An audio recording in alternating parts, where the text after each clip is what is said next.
আজকে আমরা আলোচনা করব তোমাদের অ্যাকাউন্টেন্সির হিসাব নিকাশের ব্যবহৃত অর্থবোধক শব্দসমূহ, বেসিক অ্যাকাউন্টিং টার্মস। ঠিক আছে, 1.2 চ্যাপ্টার। সবার প্রথমে ভূমিকা।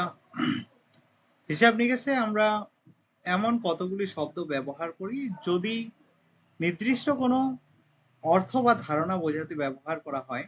সাধারণভাবে এই শব্দগুলি যে ধরনের অর্থ বহন করে, হিসাব নিকাশে তা একই অর্থ বহন করতে পারে কিংবা ভিন্ন অর্থ বহন করতে পারে। আবার এমন কোনো কোনো শব্দ এই ক্ষেত্রে ব্যবহার করা হয় যেগুলি সাধারণভাবে ব্যবহার করা হয় না। যেমন প্রমাণক বা ভাউচার শব্দটি আমরা সাধারণভাবে ব্যবহার করি না। আবার ক্যাপিটাল বলতে প্রথমেই আমাদের কোনো দেশের রাজধানীর কথা মনে পড়ে, কিন্তু হিসাব নিকাশে ক্যাপিটালের বাংলা প্রতিশব্দ হচ্ছে মূলধন, অর্থাৎ কারবার শুরু করতে কিংবা কারবার চালিয়ে নিয়ে যেতে যে অর্থ ও অন্যান্য সম্পত্তি প্রয়োজন, হিসাব নিকাশে সেগুলি ক্যাপিটাল বা মূলধন হিসেবে ধরা হয়ে থাকে।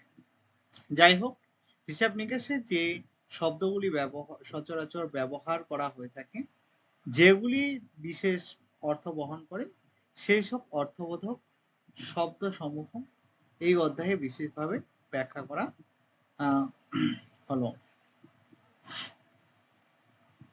তো সবার প্রথমে যে শব্দটা আমরা দেখি কমার্সে, সেটা হচ্ছে প্রতিষ্ঠান বা সত্তা বা এন্টিটি। সবার প্রথমে সত্তা। যখন কোনো ব্যক্তি এককভাবে কিংবা কয়েকজনকে সাথে নিয়ে কোনো কারবার শুরু করার সিদ্ধান্ত গ্রহণ করে, তখন তাকে একটি প্রতিষ্ঠান তৈরি করতে হয়। প্রতিষ্ঠান হলো একটি নিজস্ব সত্তা যা কোনো ব্যক্তিকে তার কারবার থেকে আলাদা করে। প্রতিষ্ঠানের, বিশেষ করে কারবারি প্রতিষ্ঠানের একটি নিজস্ব সত্তা থাকে। যখন কোনো লেনদেন সংঘটিত হয়, তখন তা প্রতিষ্ঠানের সাথেই সংঘটিত হয়, কোনো ব্যক্তি বা ব্যক্তিবর্গের সাথে হয় না। এই সত্তা বা প্রতিষ্ঠান বিভিন্ন ধরনের হয়ে থাকে। যেমন উদ্দেশ্যের ভিত্তিতে আমরা প্রতিষ্ঠানগুলিকে মুনাফাভোগী প্রতিষ্ঠান কিংবা অমুনাফাভোগী প্রতিষ্ঠান হিসাবে ভাগ করতে পারি। আবার মালিকানার ভিত্তিতে প্রতিষ্ঠানগুলিকে এক মালিকি প্রতিষ্ঠান এবং অংশীদারি প্রতিষ্ঠান বা যৌথ মূলধনী প্রতিষ্ঠানে ভাগ করা হয়।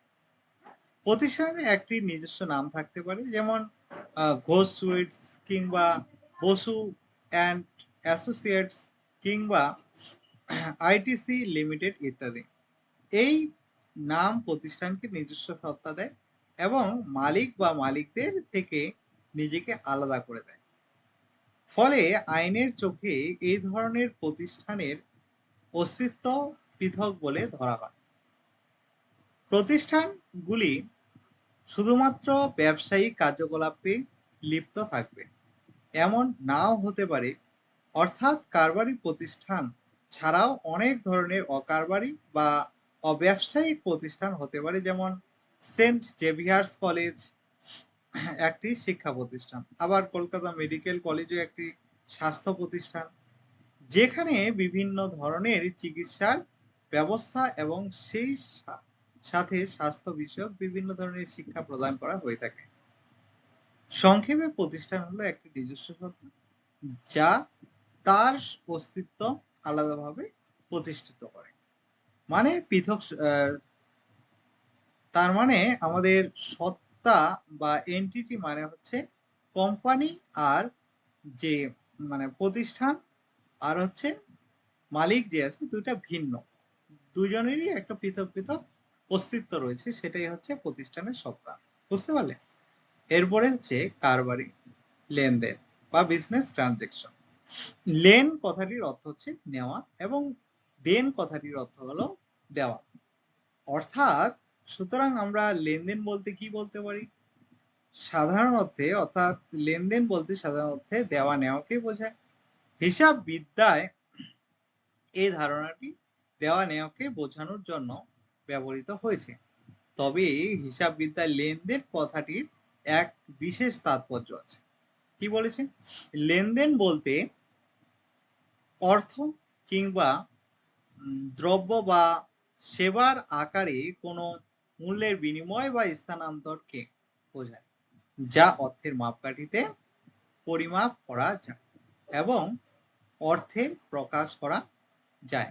মানে লেনদেন বলতে আমরা কোনগুলোকে বুঝি?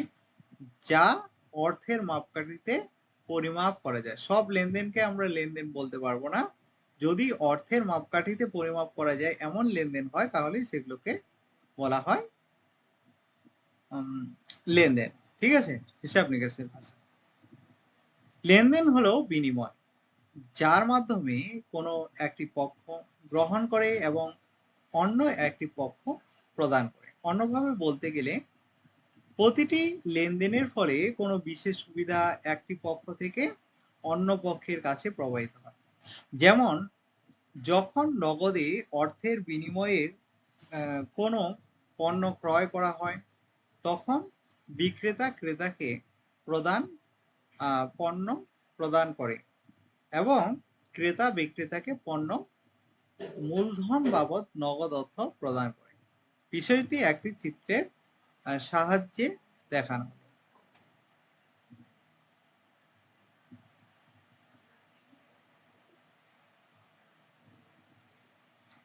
যেমন এখানে একজন সেলার রয়েছে আর এখানে আছে একজন বায়ার রয়েছে।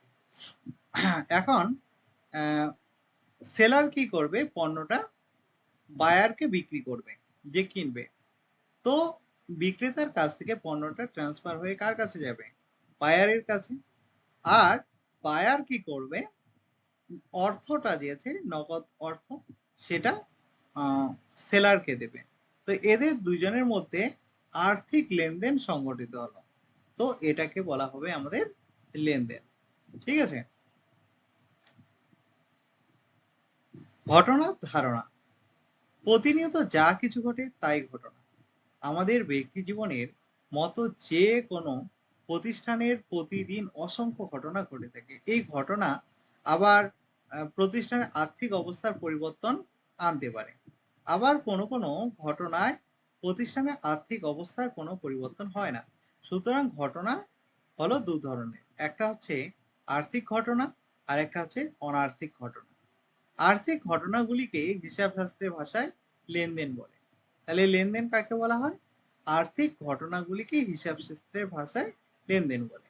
এই লেনদেনগুলিকেই হিসাবের বইতে নির্দিষ্ট নিয়মের উপর ভিত্তি করে লিপিবদ্ধ করে কোনো প্রতিষ্ঠানের আর্থিক ফলাফল ও আর্থিক অবস্থা বিচার করা হয়। এই পরিপ্রেক্ষিতে উল্লেখ করা প্রয়োজন যে প্রত্যেকটি লেনদেনই ঘটনা, কিন্তু প্রতিটি ঘটনা লেনদেন নাও হতে পারে, কেননা অনার্থিক ঘটনাগুলিও কিন্তু লেনদেন নয়।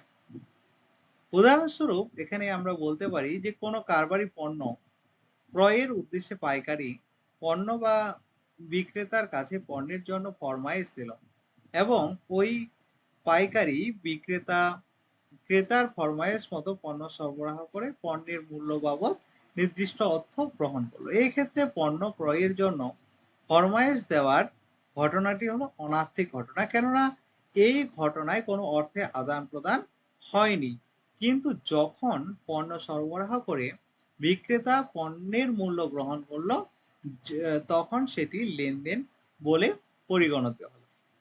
কোনো কারবারি প্রতিষ্ঠানে ব্যবসা সংক্রান্ত সকল ঘটনা গুরুত্বপূর্ণ হলেও হিসাব নিকাশের জন্য শুধুমাত্র আর্থিক ঘটনাগুলিকে বিবেচনা করা হয়ে থাকে। এরপরে যেটা খুবই গুরুত্বপূর্ণ টার্মস রয়েছে কমার্সে, সেটা হচ্ছে মূলধন বা ক্যাপিটাল।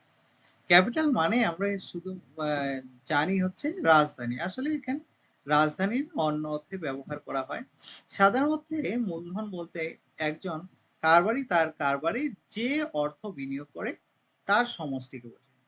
হিসাব বিদ্যায়ও মূলধন বলতে কারবারি বিনিয়োজিত অর্থের সমষ্টিকে বোঝানো হয়েছে। তবে হিসাববিদ্যায় মূলধন কথাটি তুলনামূলকভাবে ব্যাপক অর্থে ব্যবহৃত হয়েছে। হিসাববিদ্যায় মূলধন বলতে একজন কারবারি যে অর্থ ও অন্যান্য সম্পদ নিয়ে কারবার শুরু করে তার সমষ্টিকে বোঝায়। মানে শুধুমাত্র অর্থ না, টাকা না, তার সঙ্গে কোনো সম্পত্তি যেমন মেশিন, যন্ত্রপাতি, ঠিক আছে, গাড়ি, বাড়ি, যাই বিনিয়োগ করবে কোম্পানিতে সেগুলোর সমষ্টিকেই আমরা বলবো যে হচ্ছে মূলধন।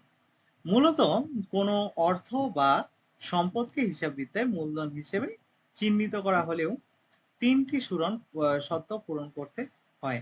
শর্তগুলো কি কি? ১ নাম্বার, মূলত আয় উপার্জনের উদ্দেশ্যে সে লভ্যাংশ বা সুদ যাই হোক না কেন এই মূলধন বিনিয়োগ করা হয়। ২ নাম্বার হচ্ছে এই মূলধন বিনিয়োগ সাধারণত নগদ অর্থে করা হয়ে থাকে। ৩ নাম্বার হচ্ছে উপার্জিত অর্থ তুলে না নেওয়া হলে মূলধনের পরিমাণ বৃদ্ধি পায়। এবারে উদাহরণস্বরূপ ধরা যাক যে কোনো ব্যক্তি তার কারবার শুরু করার উদ্দেশ্যে তার নিজস্ব জমির কিছু অংশ ৫০,০০০ টাকায় তৃতীয় কোনো ব্যক্তিকে বিক্রয় করে কারবার শুরুর প্রয়োজনীয় অর্থ সংগ্রহ করল এবং বাকি জমির উপর একটি দোকান ঘর নির্মাণ করে কারবার শুরু করলো। এক্ষেত্রে জমি ও বাড়ির মূল্য তার প্রাকৃতিক মূলধন এবং জমি বিক্রয়ের ৫০,০০০ টাকা তার হচ্ছে আর্থিক মূলধন হিসাবে কারবারে বিনিয়োজিত হলো। এরপরে যেটা রয়েছে খুবই ইম্পর্টেন্ট টার্মস, সেটা হচ্ছে ড্রয়িংস বা উত্তোলন। যখন কোনো কারবারি মানে হচ্ছে কারবারের যে মালিক তাকেই বলা হয় কারবারি। যখন কোনো মালিক তার ব্যক্তিগত প্রয়োজনের কারবার থেকে অর্থ বা অন্য কোনো দ্রব্য বা সম্পত্তি তুলে নেয় তখন তাকে হিসাববিদ্যার ভাষায় উত্তোলন বলে। মানে মালিক যখন তার কারবারি প্রতিষ্ঠান থেকে অর্থ বা অন্য কোনো সম্পত্তি নিজের ব্যবহারে ইউজ করে তখন সেটাকে বলা হয় উত্তোলন। কারবারকে কারবারের মালিকের থেকে আলাদা করে একটি পৃথক সত্তা হিসেবে বিবেচনা করা হয়, যেটা আমরা এনটিটিতে কিছুক্ষণ আগে বললাম। ফলে মালিক যখন কোনো অর্থ বা সম্পত্তি কারবারের বিনিয়োগ করে তখন মালিকের সত্তা বৃদ্ধি পায় এবং প্রতিষ্ঠানের দায় বৃদ্ধি পায়। কারণ মালিক আর প্রতিষ্ঠান যেহেতু দুটো আলাদা বিষয়, প্রতিষ্ঠানে মালিক যত বেশি মূলধন বিনিয়োগ করবে ততকে প্রতিষ্ঠান মালিকের কাছে ঋণী হচ্ছে, তার জন্যই বলছে এখানে প্রতিষ্ঠানের দায় বৃদ্ধি পাচ্ছে।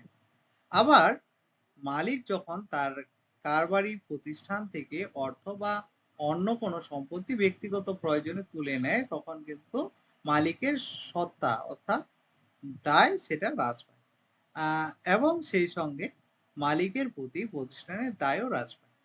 এরপরে হচ্ছে উদাহরণ, ধরা যাক কোনো কারবারি প্রতিষ্ঠানের মালিক তার কারবার থেকে নিজস্ব সংসার চালানোর জন্য প্রতি মাসে ৩,০০০ টাকা করে তুলে নেয়।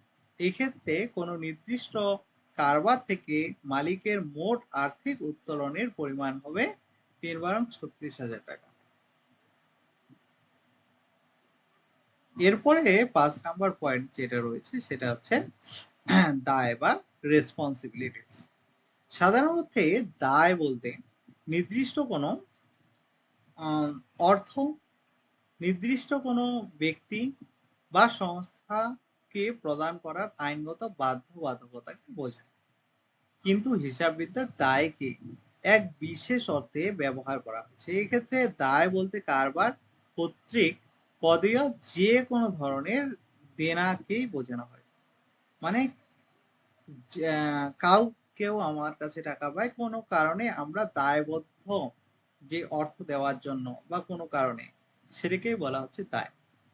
সর্বজন গ্রাহ্য হিসাববিদ্যার নীতির সঙ্গে সঙ্গতিপূর্ণ, স্বীকৃত ও পরিমাপযোগ্য যে কোনো অর্থনৈতিক বাধ্যবাধকতাকে দায় বলা হয়। উল্লেখিত সংজ্ঞা থেকে আমরা দায়ের বৈশিষ্ট্যগুলি পাই, সেগুলো হলো: ১. দায়ের ফলে ভবিষ্যতে সুবিধা প্রদানের দায়বদ্ধতা থাকে। ২. অতীতে সংগঠিত লেনদেনের ফলেই দায়ের উদ্ভব হয়। ৩. কোনো নির্দিষ্ট কোনো ব্যক্তি বা সংস্থার কাছে এই দায়বদ্ধতা থাকে। ৪. প্রদেয় অর্থের পরিমাণ এবং অর্থ প্রদানের সময় আগে থেকে এরপরে যে বিভিন্ন ধরনের দায়ের উদাহরণ হলো, দায় দুই ধরনের, একটা হচ্ছে দীর্ঘমেয়াদী দায় আর একটা হচ্ছে স্বল্প মেয়াদী দায়। দীর্ঘমেয়াদী দায় মানে হচ্ছে যে দায়টা 12 মাসের উপরে মানে 1 বছরের বেশি সময়ের জন্য নেওয়া হয় সেটা হচ্ছে দীর্ঘমেয়াদী। স্বল্প মেয়াদী মানে হচ্ছে 12 মাসের কম। তো দীর্ঘমেয়াদী দায় হচ্ছে বহু মানে অনেক দিনের জন্য যে দায় নেওয়া হয়, যেরকম হচ্ছে ব্যাংকের থেকে ঋণ নেওয়া, ঋণপত্র কেনা, ঠিক আছে, সেগুলো। এরপরে হচ্ছে স্বল্প মেয়াদী দায় হচ্ছে পাওনাদারগণ প্রদেয় হুন্ডি, যারা পাওনাদার রয়েছে তাদের যে মানে যারা আমাদের কাছ থেকে টাকা পায় তাদের প্রতি যে আমাদের একটা দায়বদ্ধতা থাকে যে তাদেরকে টাকাটা রিটার্ন দিতে হবে, এটা হচ্ছে স্বল্প মেয়াদী দায়। ঠিক আছে, প্রদেয় হুন্ডি, হুন্ডির টাকা দেওয়া, এগুলো। হুন্ডি কি এটা আমরা ইন ডিটেলস পড়বো পরে, হুন্ডি চ্যাপ্টার আছে তখন পড়বো। এরপরে সর্বগ্রাহ্য হিসাব সংক্রান্ত নীতির আধুনিক মতবাদ অনুসারে এক্ষেত্রে আবার দায়কে দুটি ভাগে ভাগ করা যায়। একটা হচ্ছে চলতি দায়, মানে হচ্ছে কারেন্ট লায়াবিলিটি। চলতি দায় বলতে সেই সব দায় সমূহকে বোঝায় যে দায়গুলির নিষ্পত্তির সম্ভাবনা স্বাভাবিক কার্য প্রক্রিয়ার চক্রকাল অর্থাৎ নর্মাল ওপেনিং সাইকেলের মধ্যে থাকে। অধিকাংশ আহ কারবারি প্রতিষ্ঠানের ক্ষেত্রে 1 বছরকে স্বাভাবিক কার্য প্রক্রিয়ার চক্রকাল হিসেবে ধরা হয়, তবে তা প্রতিষ্ঠানের কাজকর্মের প্রকৃতি অনুযায়ী বেশি বা কম হতে পারে। এরপরে হচ্ছে অচলতি দায় বা নন কারেন্ট লায়াবিলিটি। চলতি দায় নয় এমন সকল প্রকার দায়কে অচলতি দায় বলে। উদাহরণস্বরূপ বলা যায় যে চলতি দায় হচ্ছে পাওনাদার অর্থাৎ ক্রেডিটর্স, প্রদেয় হুন্ডি। চলতি দায় হচ্ছে, অচলতি দায় হচ্ছে ব্যাংক ঋণ, ঋণপত্র, এগুলো। তার মানে এই যে উপরে যে দীর্ঘমেয়াদী দায়গুলো দেখছো তোমরা, দীর্ঘমেয়াদী দায়গুলাই আসলে হচ্ছে অচলতি বা নন কারেন্ট লায়াবিলিটি, আর স্বল্পমেয়াদী দায়গুলোই হচ্ছে চলতি দায়। ঠিক আছে, এরপরে তোমাদের যে পয়েন্ট আছে 6 নম্বরে, সেটা হচ্ছে সম্পত্তি। সাধারণত আমরা সম্পত্তি বলতে কোনো প্রতিষ্ঠানের অর্থনৈতিক সম্পদ সমূহকে বুঝি। হিসাববিদ্যায় অবশ্য সম্পত্তিকে এক বিশেষ অর্থে ব্যবহার করা হয়। এক্ষেত্রে সম্পত্তি বলতে কোনো প্রতিষ্ঠানের মালিকানা আছে কিংবা ভোগ করার অধিকার আছে এমন সব কিছুকেই বোঝায়।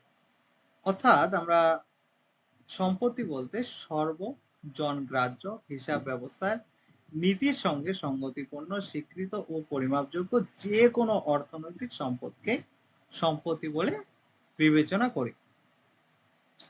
উল্লেখিত সংজ্ঞা থেকে সম্পত্তির যে বৈশিষ্ট্যগুলি পাওয়া যায় সেগুলো হচ্ছে: 1, সম্পত্তি থেকে ভবিষ্যতে সুবিধা পাওয়ার সম্ভাবনা থাকে। 2, অতীতের সংগঠিত লেনদেনের ফলে সম্পত্তির সৃষ্টি হয়।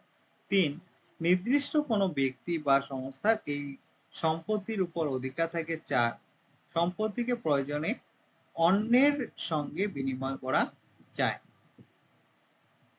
চলতি দায়ের মতো চলতি সম্পত্তিও দুই ধরনের। সর্বগ্রাহ্য হিসাব সংক্রান্ত নীতির আধুনিক মতবাদ অনুসারে এক্ষেত্রেও সম্পত্তিকে আমরা দুই ভাগে ভাগ করা যায়। একটা হচ্ছে চলতি সম্পত্তি, ওখানে যেরকম ছিল চলতি দায়, এরকম এখানে হচ্ছে চলতি সম্পত্তি, কারেন্ট অ্যাসেট। যে সব সম্পত্তির আয়ুষ্কাল স্বল্প মেয়াদী অর্থাৎ 12 মাসের কম এবং নগদ অর্থে রূপান্তরিত করে প্রতিষ্ঠানের দায় মেটানোর কাজে ব্যবহার করা হয়, সেই সব সম্পত্তিকে বলা হয় চলতি সম্পত্তি। যেরকম আমরা বলতে পারি মজুদ পণ্য। মজুদ পণ্য হচ্ছে যে পণ্যগুলো কারবারি প্রতিষ্ঠানে থাকে, মজুদ থাকে সেগুলো। তারপরে হচ্ছে দেনাদার, যারা আমাদের যাদের কাছ থেকে আমরা টাকা পাবো তারা হচ্ছে আমাদের দেনাদার।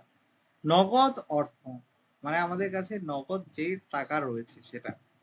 এই ধরনের সম্পত্তি অনবরত রূপ পরিবর্তন করে বলে এই ধরনের সম্পত্তিকে আবর্তনশীল সম্পত্তি মানে হচ্ছে সার্কুলেটিং অ্যাসেটও বলা হয়।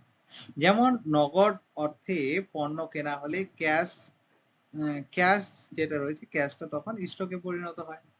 আবার বাকিতে ওই পণ্য বিক্রয় করা হলে স্টক তখন ডেটর্সে পরিণত হয়। কারণ বাকিতে কেউ আমাদের কাছে জিনিস কিনলে তাদের কাছে আমরা টাকাটা পাবো, তখন তারা হচ্ছে আমাদের ডেটর্স হয়ে যায়।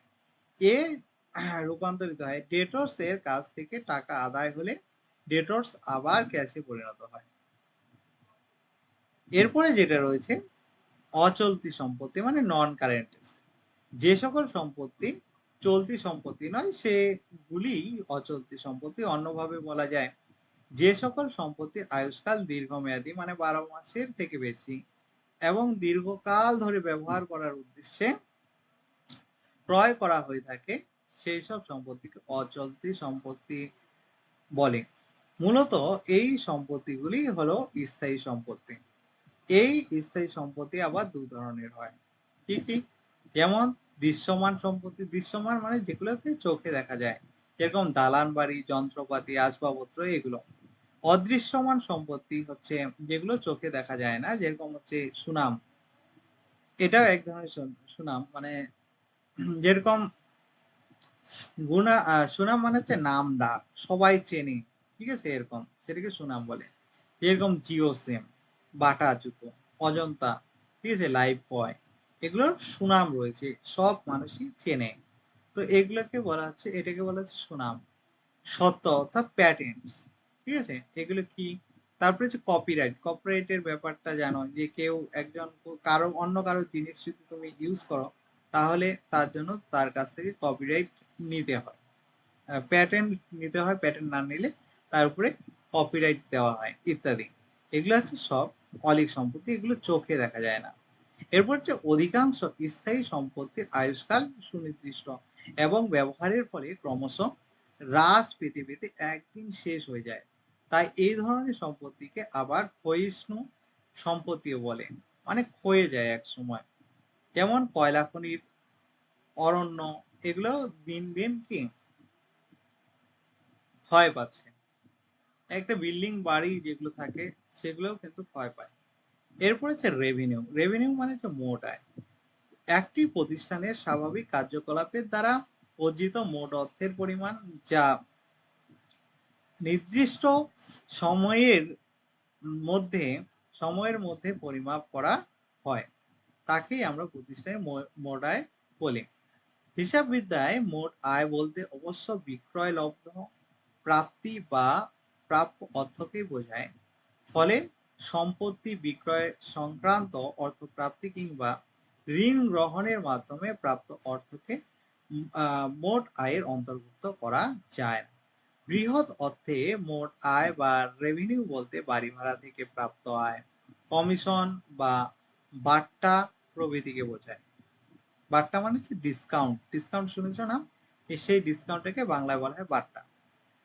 অল্প কথায় বলা যায় যে প্রতিষ্ঠানের মালিকের স্বত্ব বৃদ্ধি করতে পারে এমন যে কোনো ধরনের সম্পত্তির আগমনকে মোট আয় বা রেভিনিউ বলে। মোট আয় বা রেভিনিউ এর কয়েকটি উল্লেখযোগ্য বৈশিষ্ট্য হচ্ছে: এক, এই ধরনের অর্থপ্রাপ্তি অবশ্যই মুনাফা জাতীয় হতে হবে। দুই, এই ধরনের আয় প্রতিষ্ঠানের দৈনন্দিন কাজকর্মের সাথে সংশ্লিষ্ট হতে হবে। তিন হচ্ছে এই মোট আয় অবশ্যই একটি হিসাবকাল সম্পর্কিত হবে। 4 নাম্বার হচ্ছে প্রকৃতপক্ষে রেভিনিউ বা মোট আয় কিন্তু আয় বা নিট আয় থেকে আলাদা। এরপরে যেটা আছে ইনকাম। ইনকাম কি? আয় বলতে হিসাব শাস্ত্রে নিট আয় বা প্রকৃত আয়কেই বোঝায়। আয় বলতে হিসাব শাস্ত্রে নিট আয় বা প্রকৃত আয়কেই বোঝায়। মোট আয় বা রেভিনিউ থেকে খরচ বাদ দিলে, মোট আয় থেকে আমরা খরচ বাদ দিলে যে আয়টা পাই সেটা নিট সম্পত্তির বৃদ্ধি হয়, তাই হলো নিট আয় বা নিট আয়, ঠিক আছে, বা আয়। সুতরাং মোট আয় বা রেভিনিউ এবং নিট আয় বা আয় এক নয়। অর্থাৎ নিট আয় বা আয় ইকুয়াল টু হচ্ছে মোট আয় বা রেভিনিউ মাইনাস হচ্ছে খরচ। বিষয়টি একটি উদাহরণের সাহায্যে ব্যাখ্যা করা যেতে পারে। ধরা যাক 1 লক্ষ টাকা দিয়ে পণ্য কিনে তা তৃতীয় কোনো পক্ষকে 1,20,000 টাকা দিয়ে বিক্রয় করা হলো। এই ক্ষেত্রে মোট আয় কত? 1,20,000 টাকা।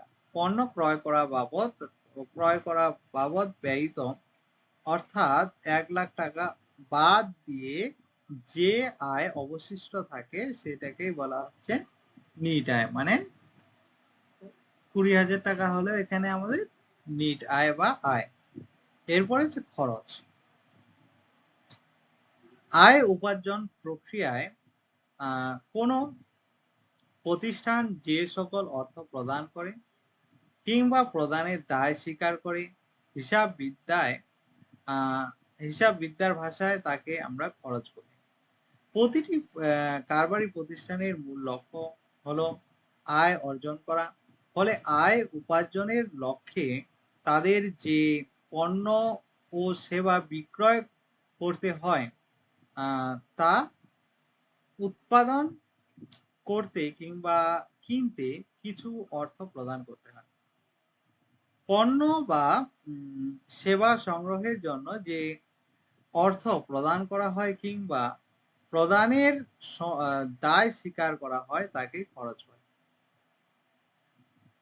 উৎপাদনের জন্য যে কাঁচামাল সংগ্রহ করতে হয় কিংবা পণ্য ও সেবা ক্রয়ের জন্য যে অর্থ প্রদান করতে হয় এবং উৎপাদন ও পণ্য বা সেবা ক্রয় ও বিক্রয় সংক্রান্ত অন্যান্য যে কারণে অর্থ প্রদান করতে হয়, যেমন মজুরি, ঠিক আছে, তারপরে যে পণ্য পরিবহনের জন্য গাড়ি ভাড়া, কর্মচারীদের জন্য বেতন দেওয়া, বিজ্ঞাপন ইত্যাদির জন্য হিসাববিদ্যার যে খরচটা হয় হিসাববিদ্যার ভাষায় তাকেই আমরা খরচ বলি। আয় উপার্জন করতে গিয়ে যে সকল বস্তু বা সেবা করতে হয় তার জন্য যে অর্থ প্রদান করতে হয় তাই হচ্ছে আমাদের খরচ। বিভিন্ন ধরনের খরচের উদাহরণ, যেমন কাঁচামাল ক্রয় সংক্রান্ত কিংবা পণ্য ক্রয় সংক্রান্ত খরচ। 2 নম্বর হচ্ছে শ্রমিক ও কর্মচারীদের মজুরি ও বেতন সংক্রান্ত খরচ। 3 নম্বর হচ্ছে পণ্য ক্রয় ও বিক্রয় সংক্রান্ত গাড়ি ভাড়া বাবদ খরচ। 4 হচ্ছে আয় পণ্য বিক্রয়ের উদ্দেশ্যে প্রদত্ত বিজ্ঞাপন বাবদ খরচ। এগুলো সব খরচ, ঠিক আছে। এরপরে হচ্ছে যেটা প্রফিট বা মুনাফা। মোট আয় মোট ব্যয়ের অধিক হলে, মোট আয় যদি মোট ব্যয় অধিক হয় তাহলে যে উদ্বৃত্ত থাকে তাই হলো লাভ বা মুনাফা। অন্যভাবে বলা হয়, মুনাফা হলো কোনো নির্দিষ্ট সময়কালের জন্য ব্যয়ের অতিরিক্ত আয় বা এক্সেস ইনকাম। এই মুনাফা দুই ধরনের হতে পারে, একটা হচ্ছে মোট মুনাফা আর একটা হচ্ছে নিট মুনাফা। মোট মুনাফা কি? পণ্যের নিট বিক্রয় মূল্য থেকে, পণ্যের নিট বিক্রয় মূল্য থেকে তার উৎপাদন ব্যয় বা ক্রয় মূল্য ও ক্রয় সংক্রান্ত অন্যান্য ব্যয় বাদ দিলে যে উদ্বৃত্ত থাকে, মানে যে বাকি অংশটা থাকে তাকেই বলা হচ্ছে মোট মুনাফা।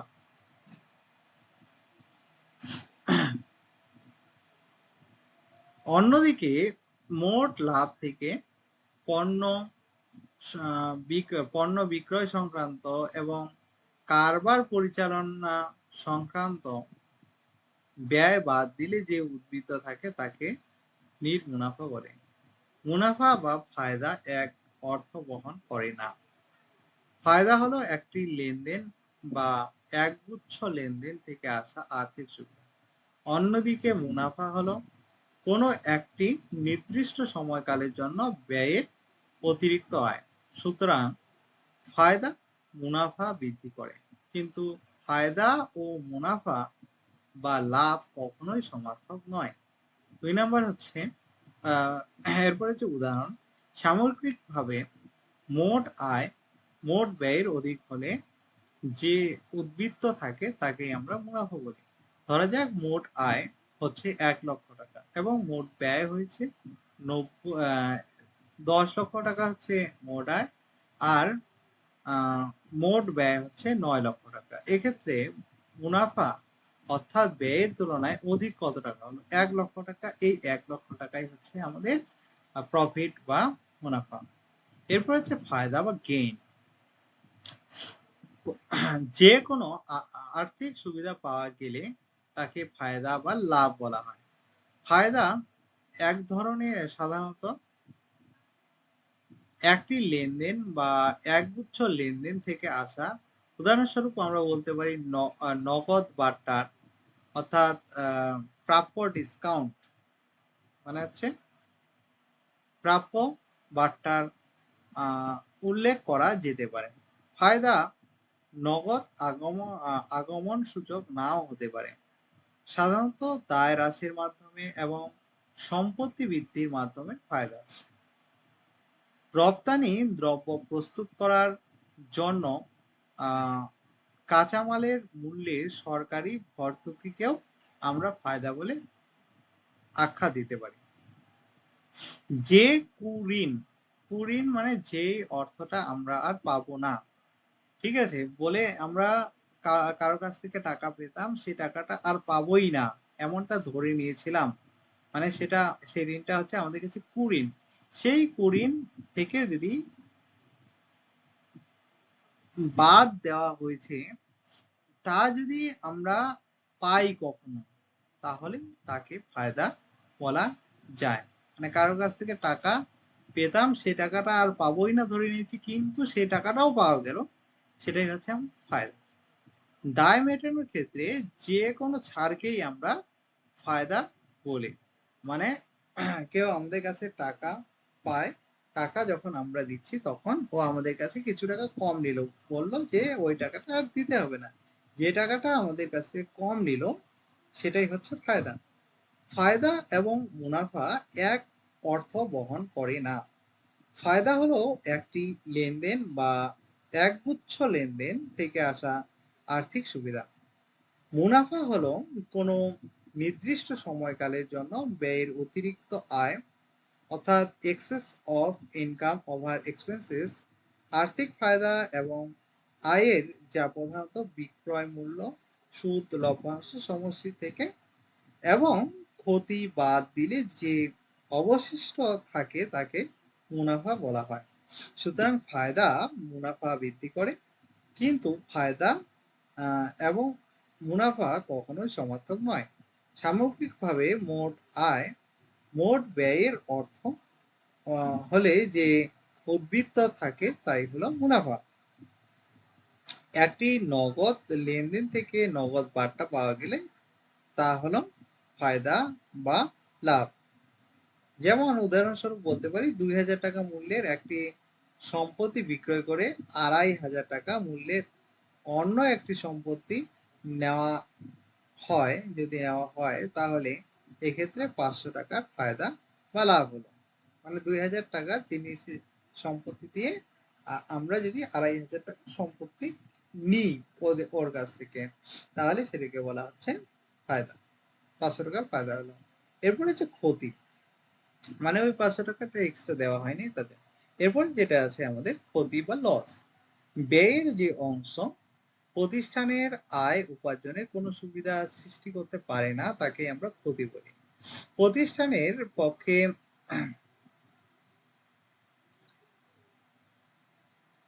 নিয়ন্ত্রণ করা সম্ভব নয় এমন কোনো ব্যয় সংক্রান্ত লেনদেনের ফলে সম্পত্তির মূল্যের হ্রাসের ঘটনা ঘটে, কিংবা মালিক পক্ষের অধিকার হ্রাস পেলে ক্ষতির সৃষ্টি হয়। অন্যভাবে আমরা বলতে পারি অপ্রত্যাশিতভাবে যে ব্যয়ভার কোনো প্রতিষ্ঠানকে বহন করতে হয় তাকে ক্ষতি বলে। আগুনে পুড়ে গেলে কিংবা চুরি হলে পণ্যের যে ক্ষতি হয় তা সাধারণভাবে কোনো প্রতিষ্ঠান নিয়ন্ত্রণ করতে পারে না। আবার এই ক্ষতি দু ধরনের হতে পারে। একটা হচ্ছে স্বাভাবিক ক্ষতি, অর্থাৎ যে ক্ষতি বিভিন্ন ব্যবস্থা গ্রহণ করেও রোধ করা যায় না। যেমন কারখানা যন্ত্রপাতি ভেঙে গেলে যতক্ষণ না পর্যন্ত তা সারানো হচ্ছে সেই সময়ে শ্রমিকদের মজুরি দিতে হয়, যদিও তারা তখন কোনো কাজ করে না। এরপরে 2 নাম্বার হচ্ছে অস্বাভাবিক ক্ষতি, অর্থাৎ যে ক্ষতি আহ, যে ক্ষতি বিভিন্ন ব্যবস্থা গ্রহণ করার ফলে রোধ করা যায়। যেমন অগ্নিবীমা থাকলে আগুনে পুড়ে নষ্ট হওয়া পণ্যের জন্য ক্ষতিপূরণ, ঠিক আছে, পাওয়া যায়। তাহলে ক্ষতি হচ্ছে 2 ধরনের। একটা হচ্ছে ক্ষতি, তাহলে আমাদের 2 ধরনের, একটা হচ্ছে স্বাভাবিক ক্ষতি, আর একটা হচ্ছে অস্বাভাবিক ক্ষতি। স্বাভাবিক ক্ষতি কখনোই কিন্তু ক্ষতিপূরণ মানে আটকানো সম্ভব না, কিন্তু অস্বাভাবিক ক্ষতিটাকে আমরা আটকাতে পারি। এরকম এখানে কয়েকটা উদাহরণ হচ্ছে, আহ পথি মধ্যে দুর্ঘটনার কারণে পণ্য নষ্ট হয়ে গেল, এটাকে আমরা আটকাতে পারি। আবার হঠাৎ কারখানায় আগুন লেগে মজুদ পণ্য পুড়ে গেল, এটা সতর্কতার মাধ্যমে এটাকে আমরা আটকাতে পারি। কিন্তু কোনো ক্রেতা প্রাপ্য টাকা না দিলে মারা গেলে সেটাকে আমরা কিন্তু কখনোই আটকাতে পারবো না, ঠিক আছে। এবারে হিসাব রক্ষক নগদ টাকা তছরূপ করলে এই ধরনের ক্ষতি হয়। তো এগুলা হচ্ছে কয়েকটা ক্ষতির উদাহরণ। এরপরে হচ্ছে পারচেজ বা ক্রয়, জিনিস কেনাকে কমার্সের ভাষায় পারচেজ বলে। কারবারি প্রতিষ্ঠান তার দৈনন্দিন কার্যকলাপের অঙ্গ হিসেবে অন্য কোনো প্রতিষ্ঠান থেকে তৈরি পণ্য বিক্রয়ের উদ্দেশ্যে ক্রয় করে থাকে। আবার কোনো উৎপাদনকারী প্রতিষ্ঠান থেকে প্রস্তুতের জন্য অন্য কোনো প্রতিষ্ঠান থেকে পণ্য উৎপাদনের প্রয়োজনীয় কাঁচামাল সংগ্রহ করে থাকে। এই ধরনের তৈরি পণ্য, অর্ধসমাপ্ত পণ্য কিংবা পণ্য উৎপাদনের জন্য প্রয়োজনীয় কাঁচামাল সংগ্রহকে ক্রয় বলে বা পারচেজ বলে। এই ধরনের পণ্য নগদে কিংবা বাকিতে যে কোনো ভাবেই ক্রয় করা যেতে পারে। তার মানে ক্রয় কাকে বলে? শুধুমাত্র বিক্রয়ের উদ্দেশ্যে এবং উৎপাদন প্রক্রিয়ার মাধ্যমে পণ্য প্রস্তুত করে বিক্রয়ের জন্য যখন কোনো বস্তু বা দ্রব্য সংগ্রহ করা হয় তখন তাকে হিসাববিদ্যার ভাষায় ক্রয় বা পারচেজ বলে। উদাহরণস্বরূপ আমরা বলতে পারি,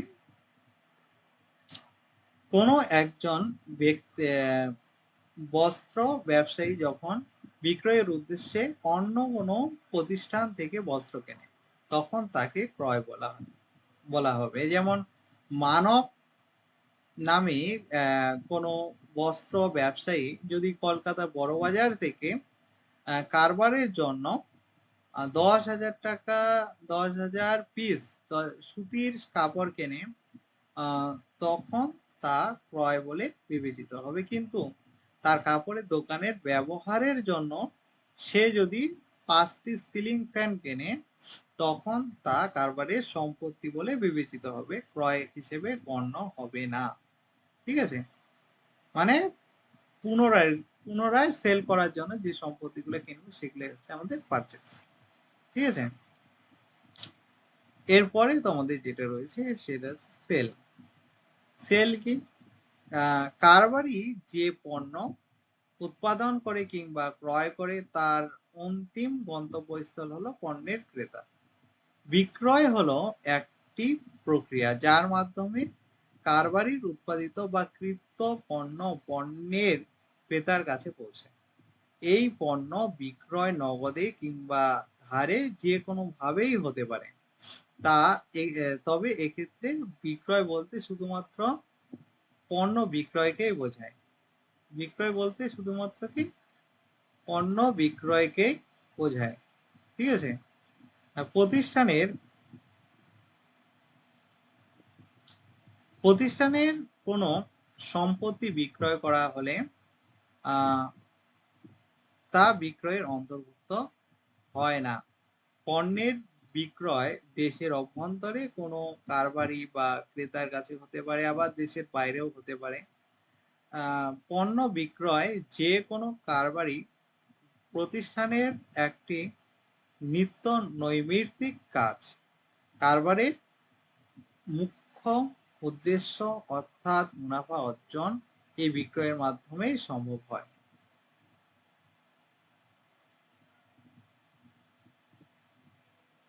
বুঝতে পারলেন? এরপরে যে উদাহরণ, একজন আসবাবপত্র বিক্রেতা যদি কোনো ক্রেতাকে 5টা আলমারি বিক্রয় করে, তবে তা হিসাববিদ্যায় বিক্রয় হিসেবে গণ্য করা হবে। কিন্তু কোনো বই বিক্রেতা যদি পুরনো কোনো আলমারি কাউকে বিক্রি করে, সেক্ষেত্রে তা বিক্রয় বলে ধরা হবে না, কারণ তিনি হচ্ছেন বই বিক্রেতা আর বই বিক্রি করছে হচ্ছে আলমারি। তো ওর পেশা হচ্ছে বই বিক্রি করা। আলমারি যদি বিক্রি করে তাহলে সেটা বিক্রয় বলে ধরতে পারবো না আমরা, কেননা এই ক্ষেত্রে ওই ব্যবসায়ী মূলত বইয়ের ব্যবসায় লিপ্ত। আসবাবপত্র কেনা বেচা তার কারবারের দৈনন্দিন কারবার কাজকর্মের মধ্যে পড়ে না।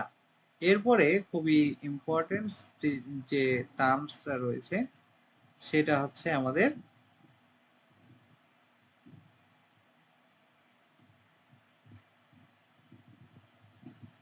পণ্য বা গুডস।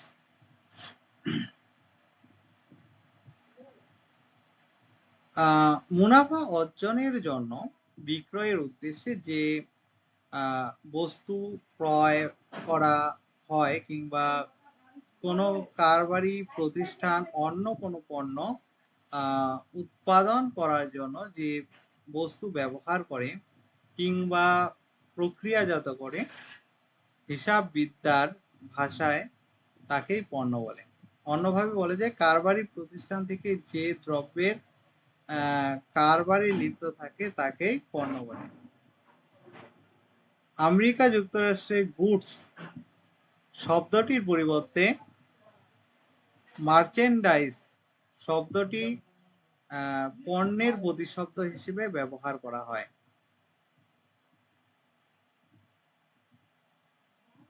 গুডসের পরিবর্তে কি ব্যবহার করা হয়? মার্চেন্ডাইজ।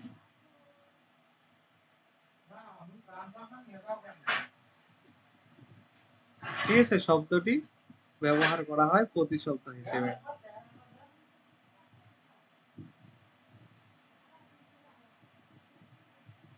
যে সকল কারবারি পণ্য ক্রয় বিক্রয়ের ব্যবসায় লিপ্ত থাকে তা মূলত অন্য কোনো কারবারি প্রতিষ্ঠান থেকে এই পণ্য কিনে বিক্রয়ের ব্যবস্থা করে। তবে উৎপাদনকারী প্রতিষ্ঠান অন্য কোনো কারবারির কাছ থেকে কারবার বা অর্ধ সমাপ্ত পণ্য কিনে উৎপাদন প্রক্রিয়ার মাধ্যমে তাকে পণ্যে রূপান্তরিত করে তা বিক্রয়ের ব্যবস্থা করে। যে প্রতিষ্ঠান যে দ্রব্য বা বস্তু ব্যবসায় লিপ্ত, সেই প্রতিষ্ঠানের কাছে সেই দ্রব্য বা বস্তুটি পণ্য বলে বিবেচিত হয় এবং বিক্রয়ের উদ্দেশ্যেই সে পণ্যটি কিনে থাকে কিংবা উৎপাদন করে থাকে। যেমন আমরা আসবাবপত্র বিক্রয়কারী প্রতিষ্ঠানের কাছে আসবাবপত্র হচ্ছে তার কাছে পণ্য, কিন্তু অন্য যে কোনো প্রতিষ্ঠানের ক্ষেত্রে আসবাবপত্র অবশ্য সম্পত্তি বলে বিবেচিত হবে। মানে যে বিজনেসম্যানটা রয়েছে সে কিসের ব্যবসা করে, যে জিনিস যে বস্তুর ব্যবসা করে সেটাই হচ্ছে তার কাছে পণ্য। ঠিক আছে, এরপর হচ্ছে মজুদ পণ্য। নির্দিষ্ট কোনো দিনে কোনো প্রতিষ্ঠানে বিক্রয়যোগ্য পণ্যকে মজুদ পণ্য বলে। পণ্য ক্রয় বিক্রয় নিরন্তর প্রক্রিয়ায় মজুদ পণ্যের পরিমাণ হ্রাস বৃদ্ধি ঘটে। হিসাব রক্ষণে সাধারণত প্রারম্ভিক মজুদ পণ্য, যেটা হচ্ছে হিসাবের শুরুতে থাকে, এবং অন্তিম মজুদ পণ্য ধারণা দুটি উল্লেখযোগ্যভাবে ব্যবহার করা হয়। কোনো চলমান প্রতিষ্ঠানের ক্ষেত্রে হিসাব বছরের শুরুতে, হিসাব বছরের শুরু কত তারিখ থেকে সেটা আমি বলেছিলাম, কমার্শিয়াল ইয়ার অনুযায়ী আমাদের এপ্রিলের 1 তারিখ থেকে বছর শুরু হয় এবং 31 মার্চে বছর শেষ হয়। ঠিক আছে, তো এই হিসাব বছরের শুরুতে যে পরিমাণ পণ্য মজুদ অবস্থায় থাকে তাকে প্রারম্ভিক, মানে 1 এপ্রিলে যে পরিমাণ পণ্য আমাদের কাছে থাকবে সেটা হচ্ছে ওপেনিং স্টক, আর 31 মার্চের দিন যে পরিমাণ পণ্য আমাদের কাছে থাকবে সেটাই হচ্ছে আমাদের অন্তিম মজুদ পণ্য বা ক্লোজিং স্টক। ক্রয় মূল্য বা বাজার মূল্য এই দুটির মধ্যে যেটি কম তার ভিত্তিতে কিন্তু মজুদ পণ্যের মূল্যায়ন করা হয়।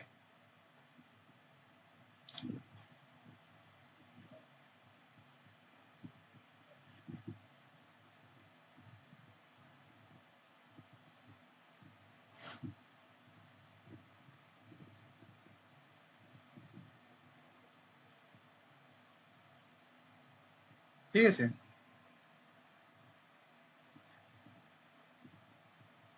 মজুদ পণ্য 3 ধরনের হয়। একটা হচ্ছে কাঁচামালের মজুদ, অর্ধ সমাপ্ত পণ্যের মজুদ, তারপরে হচ্ছে সমাপ্ত পণ্যের মজুদ। উদাহরণস্বরূপ আমরা বলতে পারি যে ধরা যাক যে হুসেন অ্যান্ড সন্স 2024 খ্রিস্টাব্দের 1 জানুয়ারি কারবার শুরু করলো। এখানে তার হিসাব বছরে শুরু হচ্ছে 1 জানুয়ারি থেকে এবং প্রতি বছর 31 ডিসেম্বর তারিখে হিসাব বন্ধের সিদ্ধান্ত নিল। 2024 খ্রিস্টাব্দের 1 জানুয়ারি প্রতিষ্ঠানের প্রারম্ভিক মজুদ পণ্য থাকবে না, কেননা তার আগে প্রতিষ্ঠানটির কোনো অস্তিত্ব ছিল না। কিন্তু 2024 খ্রিস্টাব্দের 31শে ডিসেম্বর তারিখে প্রতিষ্ঠানের গুদামে 50,000 টাকার পণ্য অবিকৃত অবস্থায় রয়েছে, তো সেই পণ্যটাই 2024 খ্রিস্টাব্দের অন্তিম মজুদ পণ্য হিসেবে ধরা হবে।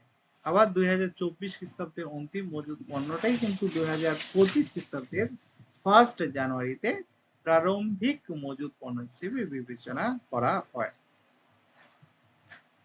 এরপরে হচ্ছে ডেটর।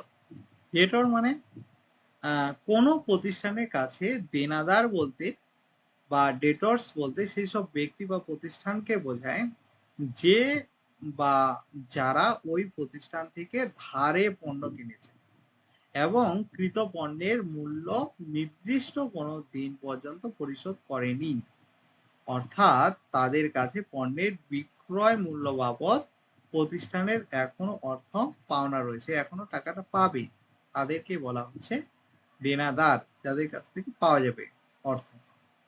এই ধরনের দেনাদার প্রতিষ্ঠানের চলতি সম্পত্তি মানে কারেন্ট অ্যাসেট এবং সাধারণত 1 বছরের মধ্যে এই পাওনা টাকা আদায় হবে বলে ধরা হয়।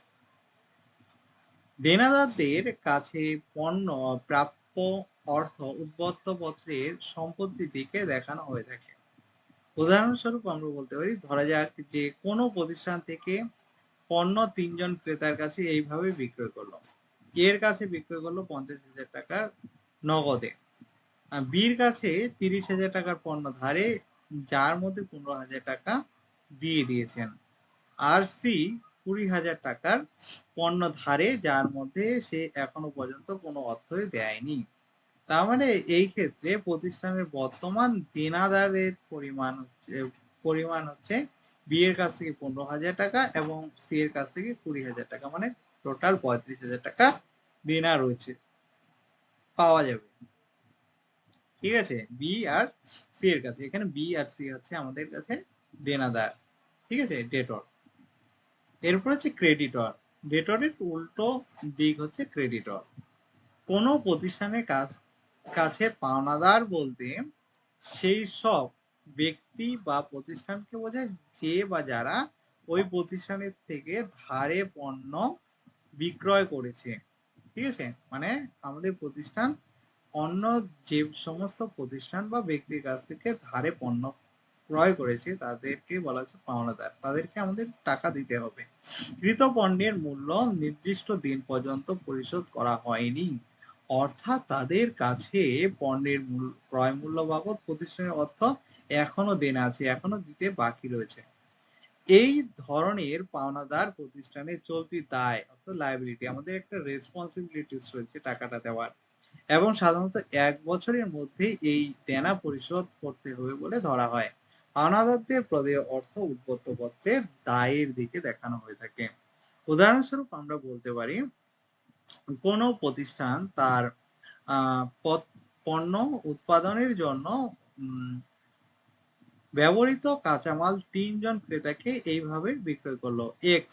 এক্স এর কাছে 25,000 টাকা পণ্য নগদে বিক্রি করলো, ওয়াই এর কাছে 15,000 টাকার পণ্য ধারে, যার মধ্যে ইতিমধ্যে 10,000 টাকা দিয়ে দিয়েছে, এবং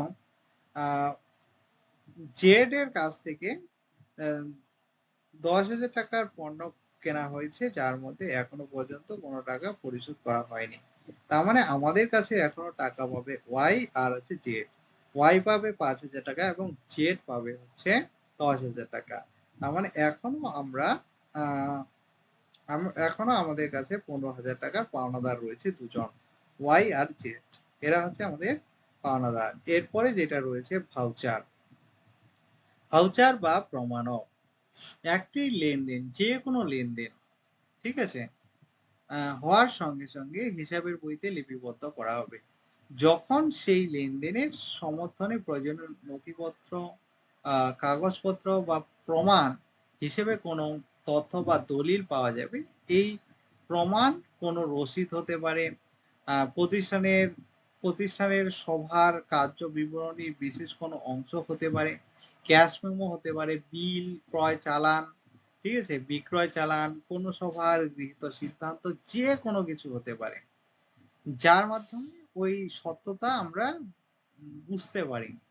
লেনদেনের সমর্থনে এইসব যে প্রমাণপত্র বা নথি দাখিল করা হয়, সেগুলিকে প্রমাণক বা ভাউচার বলে। ভাউচার দু ধরনের হতে পারে, একটা হচ্ছে প্রাথমিক ভাউচার আর একটা হচ্ছে আনুষঙ্গিক ভাউচার। প্রাথমিক ভাউচার কাকে বলা হয়? যখন লিখিত কোনো প্রমাণপত্রের মূল কপি পাওয়া যায়, তখন তাকে বলা হয় প্রাথমিক ভাউচার। উদাহরণস্বরূপ আমরা বলতে পারি যে ক্রয়ের চালান, ক্যাশ মেমো, এগুলো হচ্ছে প্রাথমিক ভাউচার। আনুষঙ্গিক ভাউচার কি? কোনো কোনো ক্ষেত্রে মূল প্রমাণপত্র বা নথি পাওয়ার সম্ভব হয় না, হিসাবের কাজে ব্যবহারের জন্য মূল নথির পরিবর্তে তার প্রতিলিপি বা অতিরিক্ত কপি পাওয়া যায়। এই ধরনের ভাউচার বা নথিপত্রকে আমরা আনুষঙ্গিক ভাউচার বলি। উদাহরণ হিসাবে কোনো সভার গৃহীত সিদ্ধান্তের জেরক্স কপি কিংবা ডিমান্ড ড্রাফটের জেরক্স কপি ইত্যাদি উল্লেখ করা যেতে পারে। অন্যদিকে নথিপত্রের উৎসের ভিত্তিতে ভাউচারকে আবার দুভাগে ভাগ করা যায়। একটা হচ্ছে অভ্যন্তরীণ ভাউচার এবং হচ্ছে বাহ্যিক ভাউচার।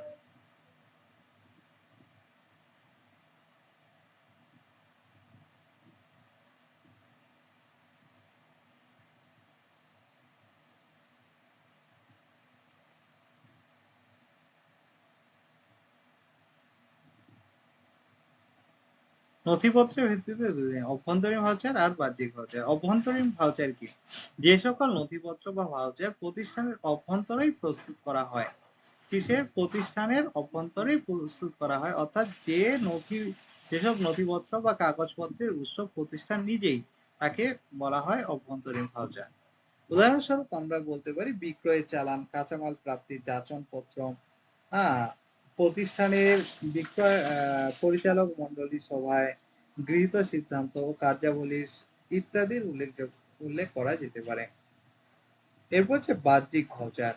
প্রতিষ্ঠান যে সকল নথিপত্র বা ভাউচার বাইরে থেকে কোনো ব্যক্তি বা সংস্থার থেকে সংগ্রহ করে, অর্থাৎ যে সকল নথি বা কাগজপত্রের উৎস প্রতিষ্ঠান নিজে নয়, বাইরের কোনো ব্যক্তি বা সংস্থা, সেই সকল ভাউচারকে আমরা বাহ্যিক ভাউচার বলি।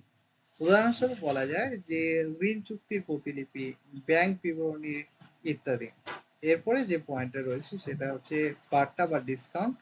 বার্তা হলো পণ্যের উল্লিখিত পণ্যের তুলনায় মূল্যের তুলনায় কম মূল্যে পণ্য বিক্রয়ের জন্য প্রদত্ত ছাড়। সাধারণত পণ্য বিক্রেতার পণ্যের জন্য নির্দিষ্ট মূল্যের তুলনায় কম মূল্যে পণ্য বিক্রয় করে। পণ্যের বিক্রয় মূল্যের তুলনায় যেটুকু কম অর্থ ক্রেতাদের কাছ থেকে নেওয়া হয় তাই হচ্ছে বার্তা। বার্তা দুই ধরনের হতে পারে, একটা হচ্ছে ব্যবসায়িক বার্তা আর একটা হচ্ছে নগদ বার্তা। এটা খুবই ইম্পর্টেন্ট, একটা আসতে পারে পরীক্ষায়। একটা হচ্ছে ট্রেড ডিসকাউন্ট আর একটা হচ্ছে ক্যাশ ডিসকাউন্ট।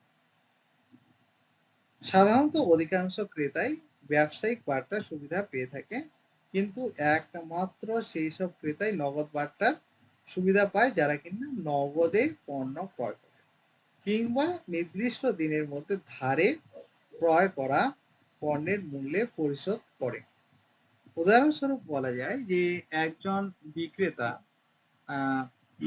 যে পণ্যটি বিক্রয় করে থাকে তার বিক্রয় মূল্য 150 টাকা, কিন্তু সাধারণত পরিচিত ক্রেতাদের কাছ থেকে 10% মূল্য কম নিয়ে থাকে। এক্ষেত্রে পণ্য মূল্য 150 টাকা হওয়া সত্ত্বেও সে ক্রেতাদের কাছ থেকে সে তাদের কাছ থেকে 135 টাকা নেয়। এক্ষেত্রে প্রাপ্ত বার্তার পরিমাণ হচ্ছে 15 টাকা। এটা হচ্ছে ক্যাশ ডিসকাউন্ট। এরপরে দিয়েছে ট্রেড ডিসকাউন্ট। ব্যবসায়িক বার্তা হলো পণ্য মূল্যের উপর এক ধরনের ছাড় বা সাধারণত পণ্য উৎপাদনকারী পাইকারি ব্যবসায়ীকে বা পাইকারি ব্যবসায়িক খুচরো ব্যবসায়ীকে দিয়ে থাকে। পণ্যের লিখিত মূল্যের উপর শতকরা হিসাবে এই বার্তা হিসাব করা হয়। ফলে পাইকারি ও খুচরো ব্যবসায়ী পণ্যটি লিখিত মূল্যে বিক্রয় করতে পারলে ব্যবসায়িক বার্তার সমান মুনাফা লাভ করতে পারে। ঠিক আছে, এই যে ব্যবসায়িক বার্তা এটা কিন্তু হিসাব বইতে দেখানো হয় না। ঠিক আছে, ছাড়টা দেওয়া হয় কিন্তু এটা হিসাব বইতে দেখানো হয় না। শুধুমাত্র উৎপাদনকারী প্রতিষ্ঠান বা রেজিস্টার্ড কোম্পানি এই ছাড় বা ট্রেড ডিসকাউন্টটা দিয়ে থাকে। এরপর যে উদাহরণ, একজন খুচরো কারবারি পাইকারি ব্যবসায়ীর কাছ থেকে প্রতিটি 1000 টাকা দরে 50টি পণ্য কিনল। পাইকারি ব্যবসায়ী সাধারণত পণ্য মূল্যের উপর 10% হারে ব্যবসায়িক মানে ট্রেড ডিসকাউন্ট দিয়ে থাকে। সেক্ষেত্রে ওই খুচরো ব্যবসায়ী 5000 টাকা ব্যবসায়িক বার্তার সুবিধা পাবে এবং তাকে পণ্য মূল্য বাবদ পাইকারি ব্যবসায়ীকে মোট 45,000 টাকা দিতে হবে। এরপরে হচ্ছে ক্যাশ ডিসকাউন্ট বা নগদ বার্তা। ব্যবসায়িক বার্তা অধিকাংশ ক্রেতাকে দেওয়া হলেও নগদ বার্তা নির্দিষ্ট কিছু ক্রেতাকে দেওয়া হয়, কেননা যে সকল ক্রেতা নগদে পণ্য ক্রয় করে কিংবা ধারে পণ্য ক্রয় করলেও নির্দিষ্ট দিনের মধ্যে বকেয়া অর্থ পরিশোধ করে একমাত্র তারাই নগদ বার্তার সুবিধা পেয়ে থাকে। সুতরাং নগদে পণ্য ক্রয়ের জন্য তাদের ব্যবসায়িক বার্তা ছাড়া অতিরিক্ত যে বার্তা দেওয়া হয় তাকে নগদ বার্তা বলে। সাধারণত ক্রেতাদের নগদে ক্রয়ে উৎসাহিত করার জন্য এই নগদ বার্তা সুবিধা প্রদান করা হয়। উদাহরণস্বরূপ বলা যায় যে কোনো একজন বিক্রেতা কোনো হিসাব বছরে বিভিন্ন ক্রেতাকে এইভাবে পণ্য বিক্রয় করেছে। যেমন এখানে ক্রেতা হচ্ছে এ নামক একজন ক্রেতা 50,000 টাকা নগদে কিনেছে, বি নামক একজন ক্রেতা 1 লক্ষ টাকায় বাকিতে কিনেছে, কিন্তু সে 10 দিনের মধ্যে তার প্রদেয় অর্থ মিটিয়ে দিয়েছে। ক্রেতা সি 75,000 টাকা ধারে বিক্রয়ের শর্ত অনুসারে নগদ কিংবা ক্রয়ের 15 দিনের মধ্যে প্রদেয় মূল্য পরিশোধ করা হলে বিক্রেতা 10% নগদ বার্তার সুবিধা দেবে। ফলে এক্ষেত্রে মোট নগদ বার্তার পরিমাণ 10% ইন্টু হচ্ছে 50,000 টাকা, তার মানে 15,000 টাকা, প্লাস হচ্ছে বি হচ্ছে 1 লাখ টাকা ইকুয়াল টু হচ্ছে 15,000 টাকা। এই বার্তা ক্রেতাদের দৃষ্টিভঙ্গিতে প্রাপ্য বার্তা অর্থাৎ ডিসকাউন্ট রিসিপ্ট এবং বিক্রেতার দৃষ্টিভঙ্গিতে প্রদেয় বার্তা হিসেবে গণ্য হবে। এরপরে হচ্ছে কন্টিনজেন্ট অ্যাসেট, এটা খুবই ইম্পর্টেন্ট একটা পয়েন্ট। যে কোনো প্রতিষ্ঠানে যে সকল সম্পত্তি থাকে তাদেরকে আমরা দুভাগে ভাগ করতে পারি, একটা হচ্ছে চলতি সম্পত্তি আর একটা হচ্ছে অচলতি সম্পত্তি। এটা আমরা আগে আলোচনা করেছিলাম। এই দুই ধরনের সম্পত্তির বিষয়ে আমরা আগে আলোচনা করেছি। আবার এই সম্পত্তিগুলি ছাড়াও আরো এক ধরনের সম্পত্তি আছে যা হিসাবের বইতে লিপিবদ্ধ করা হয় না। এই ধরনের সম্পত্তি হলো সম্ভাব্য সম্পত্তি। ঠিক আছে, তাহলে কোন সম্পত্তি হিসাব বইয়ের লিপিবদ্ধ করা হয় না?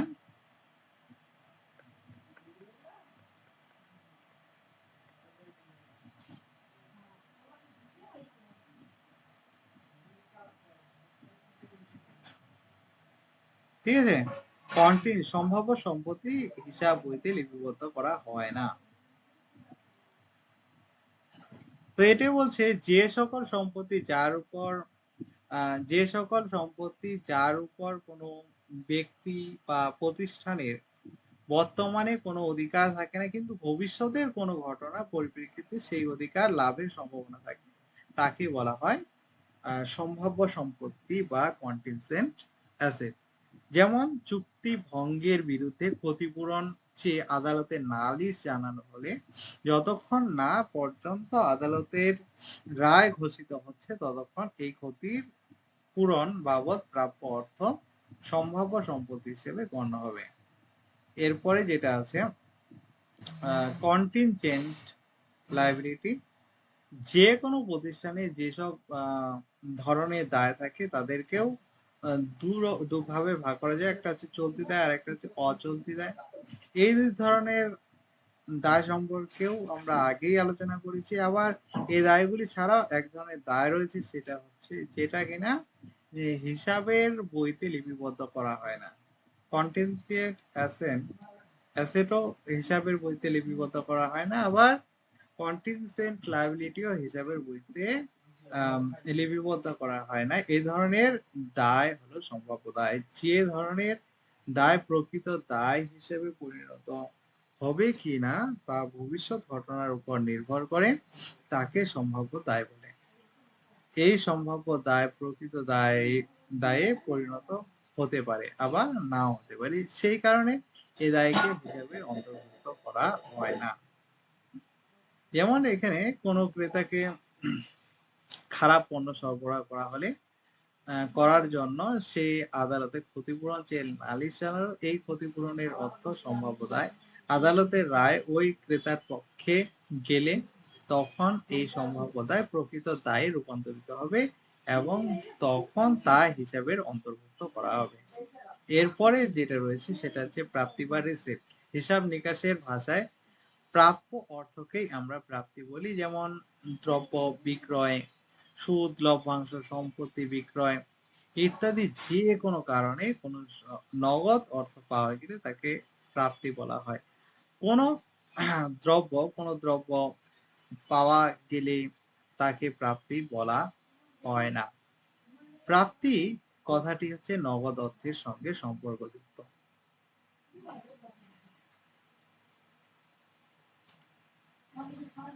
প্রাপ্তি কথাটি হচ্ছে নগদ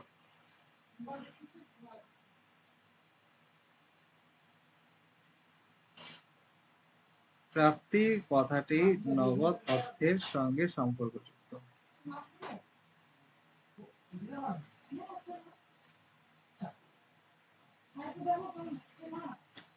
যাই হোক, বুঝতেছে না।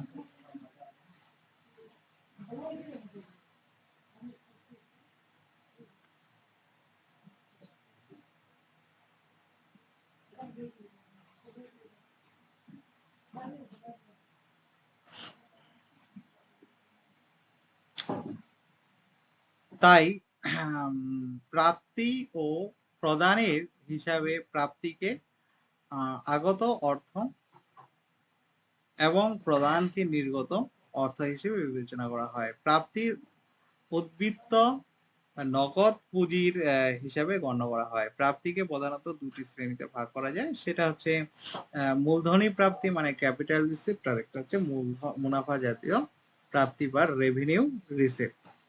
কারবারের স্বাভাবিক কাজকর্মের মাধ্যমে যে অর্থের আগমন হয় সেটাই হচ্ছে আমাদের মুনাফা জাতীয় প্রাপ্তি। আবার যে কাজকর্ম কারবারের স্বাভাবিক কাজকর্মের অন্তর্ভুক্ত নয় তার বাবদ নগদ অর্থের আগমন হলে তাকে মূলধনী প্রাপ্তি বলা হয়। যেমন সম্পত্তি বিক্রয়, শেয়ার বিক্রয় ইত্যাদি কারবারের স্বাভাবিক কাজকর্মের অন্তর্গত নয়। প্রাপ্তি এবং আয়ের মধ্যে যথেষ্ট পার্থক্য আছে।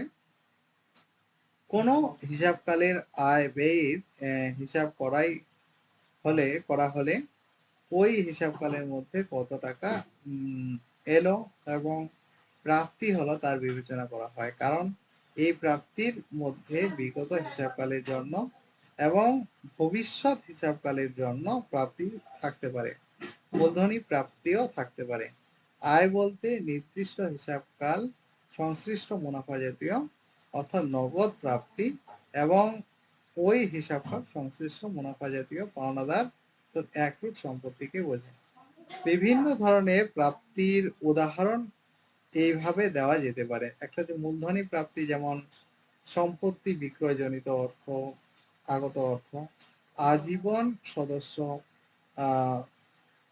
চাঁদা ইত্যাদি। মুনাফা জাতীয় প্রাপ্তি হচ্ছে দ্রব্য বিক্রয়জনিত আগত অর্থ, সুদ বাবদ প্রাপ্ত অর্থ ইত্যাদি।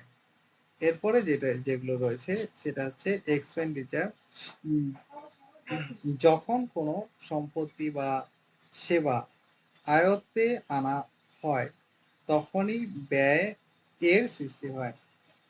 ব্যয়ের জন্য নগদ অর্থের যে নির্গমন হবে এমন কোনো কথা নেই, কারণ এই ব্যয়ের জন্য অতিরিক্ত দায় সৃষ্টি বা অন্য সম্পত্তির বিনিময় হতেও পারে। প্রায় সব খরচই প্রতিষ্ঠানের জীবদ্দশার মধ্যে ব্যয়ে পরিণত হয়। প্রায় সব ব্যয়কেই খরচের মধ্যে খুঁজে পাওয়া যায়, কিন্তু কোনো হিসাবকালের পরিপ্রেক্ষিতে ব্যয় ও খরচ কখনোই এক নয়। কোনো হিসাবকালের মধ্যে 1 লক্ষ টাকা মূল্যের একটি মেশিন কেনা হলে ওই মূল্যকে ব্যয় বলা হবে।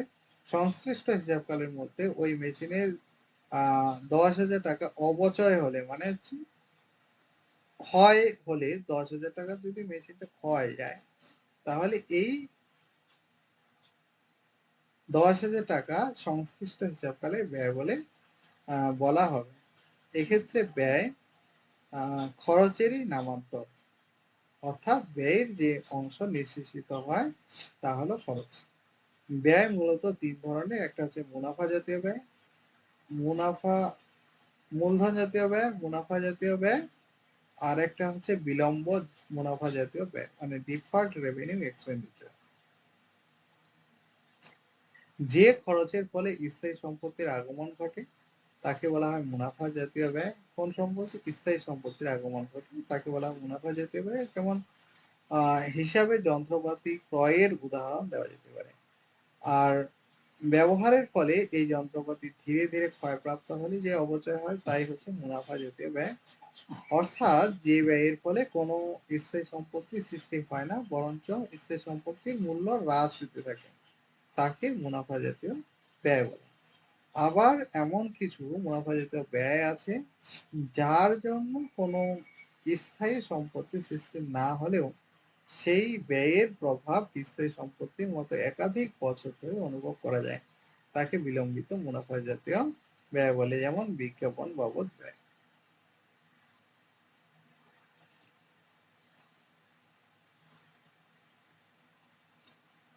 এরপরে আমাদের অনুশীলনী রয়েছে, অনুশীলনী গুলো আমরা পরের ক্লাসে করব। তো ভিডিওটা সম্পূর্ণ দেখার জন্য ধন্যবাদ। Thank you.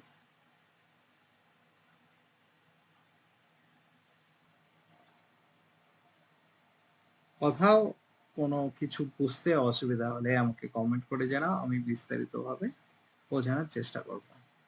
Thanks for watching.